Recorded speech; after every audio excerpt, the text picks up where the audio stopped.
කියලා පිළිගන්නවා රහසේම කතා කරන අපි ලිමිට්ලස් විෂන් YouTube නාලිකාව සමගින් යුතු වන ඔබ සැමට අද අපි පර්යේෂණාත්මක වීඩියෝ එකකින් එකතු වෙනවා. අපි අපිට ආදරය කරන අපිට බොරුවට ආදරය කියලා පෙන්නන මිනිසුන්ගෙන් බේරෙන්නේ කොහොමද කියලා මේ පර්යේෂණාත්මක වීඩියෝ එකකින් අපි කතා කරනවා.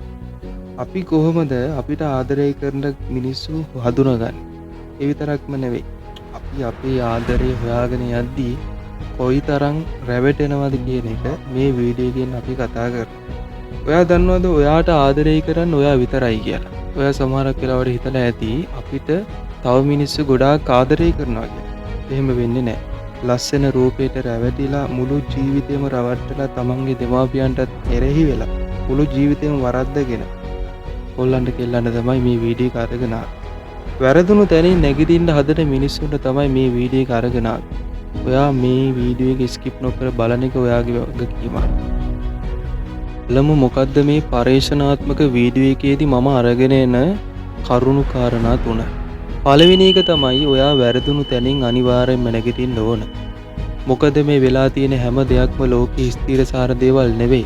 මොන වැරදි ආවත් Tamanට Taman ස්තුතිවන්ත වෙලා ජීවිතය අලුතින් පටන් ගන්න අපි හැමෝටම පුළුවන්.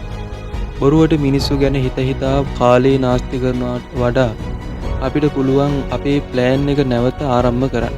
ඔයාට පුළුවන් කොලයක් අරගෙන ලියන්න. පෙර වැරද්ද නැවත කරන්නේ නැති වෙන්න පළවෙනි වැරද්ද ඔයාට හදාගෙන ඔයාට ඊළඟ පියවරින් නැගිටින්න පුළුවන්.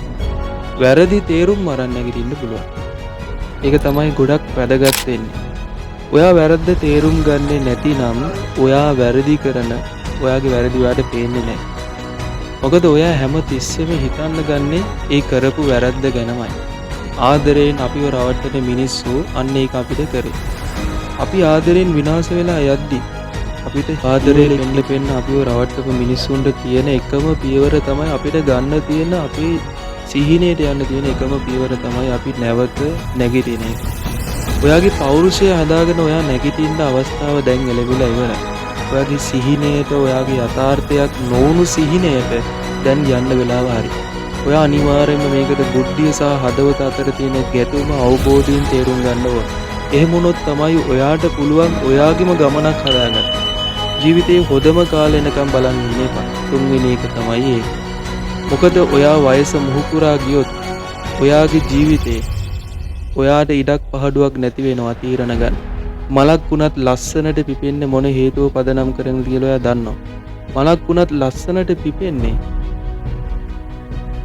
පිපෙන්නේ සූර්යාලෝකයේ වැටුනොත් විතරයි. හිරු එළිය නොනවත්වාම වැටුනොත් විතරයි. ඔයාගේ ජීවිතේ ඔයාට එන්න පුළුවන් හැම දෙයක්ම ඔයාට ඇවිල්ලා ඉවරයි නම් ඔයා සීමාවෙන් ඔබට ගිහලා ඔයාගේ සක්සස් වීම ගැන ඔයා හිතන්න ඕන. මේ මොහොතේ ඉඳලා හිතන්න ඕන. මම කියනවට නෙවෙයි.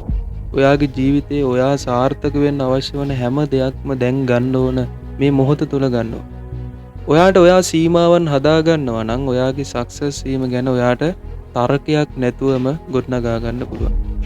පොඩ හරි පටන්ගෙන මානසික කායික හැලහැප්පීම් මැද ඔයාගේ ජීවිතේ ඔයා විදවීමකින් තොරව රසවත්ව රසිකත්වයකින් යුතුව වින්දනය කරන්න ඔයා උත්සාහවන්ත වෙන්න ඕන. මොකද අපේ ජීවිතය මොන තැනින් අවසන් වෙයිද කියලා අපි කාටවත් කියන්න බෑ.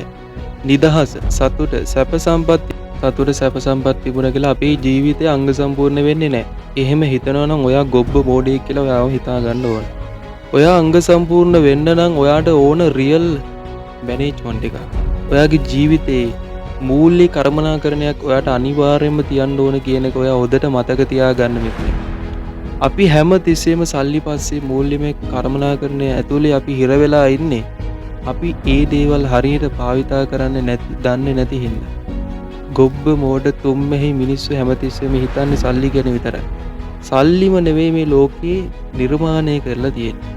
ඔයා ඉඩ දෙන්න ඔයාගේ ඉමෝෂන් වලට පාලනයක් ඇතුව වැඩ කරන්න. කොටු වෙන්න එපා ඔයාගේ ඉමෝෂන් තියරිය මත.